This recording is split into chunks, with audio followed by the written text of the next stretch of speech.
It goes from just a warm smile with a coworker in passing to, just innocent flirting. Weeks go by, the flirting increases, the lunches increases, the text message increases, the attention gets stronger. One thing led to another, and I ultimately ended up having an affair with one of my coworkers.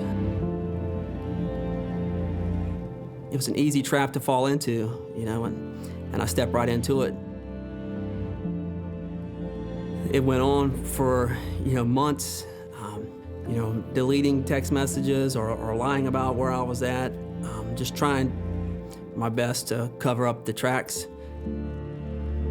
I had my at-home life, so I had Katie, she was a stay-at-home mom at the time. I had the 2 kids were at home.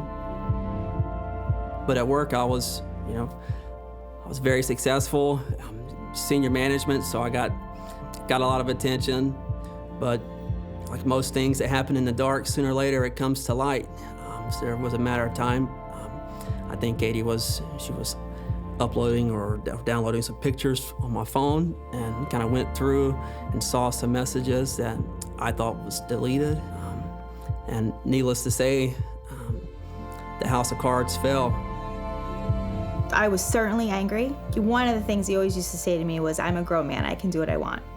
Like, you're not my mother, you're not in charge of me, I can do what I want. And so I think that he just did what he wanted. I think I thought that I could control the situation even if she found out.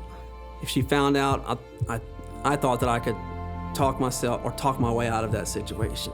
I was just so concerned with myself, what I wanted.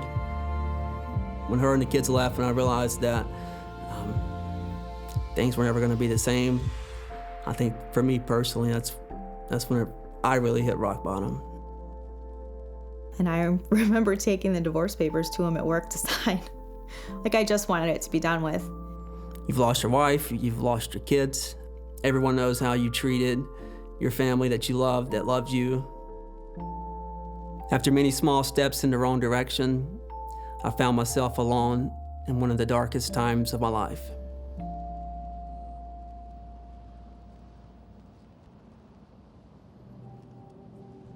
One day I just woke up and said that I'm gonna fight for them, I'm gonna fight for my family.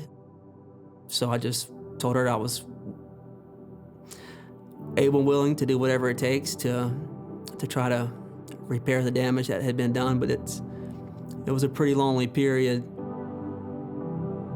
About 2 or 3 weeks after they moved out, I get a call from the vice president of our company saying that there was an opportunity to take over a project in Peoria, Arizona. No matter how great the opportunity was, there was no way I was going to move unless we moved as a family together. And she agreed. I think at first it was kind of just let's just get out there and things will fix themselves. But they didn't fix themselves. We still need a lot of work. It was not easy or done and over with. It was still very present every day. Knowing that you messed up, it's your fault. I think admitting that, it's tough, and it was tough for me. And doing this is tough. We had a really good counselor, and that made a big difference, and we really kind of just dove into going to church. If I'm being honest, I was probably just going through the motions. She wanted me there. I knew it was good for the family. I knew it was good for me to be there. He really, I think, just had to forgive himself, and then once he did that, you could just see like this, it was almost like this relief. And I think asking for forgiveness in my own way, it was admitting that, I had done something wrong, but it didn't have to be the end. It didn't have to end that way. Our story, it's by the grace of God, didn't have to end in 2 different households, So I think the first step with me was was just surrendering and just asking, for some help. 2 months later, Katie and I were baptized on my birthday, and I felt like from that point on, we both felt, this is a new beginning. He is a complete different husband than he used to be, for the better.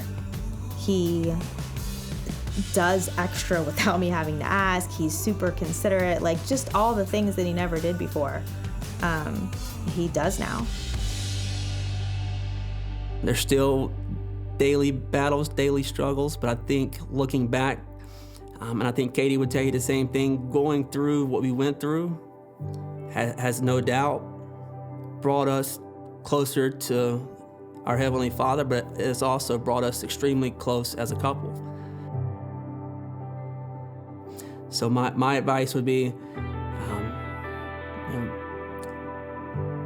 respect your spouse, love your spouse, and I'm just here to tell you that if you put God first, you forgive yourself, you forgive each other, He can do things that we can't fathom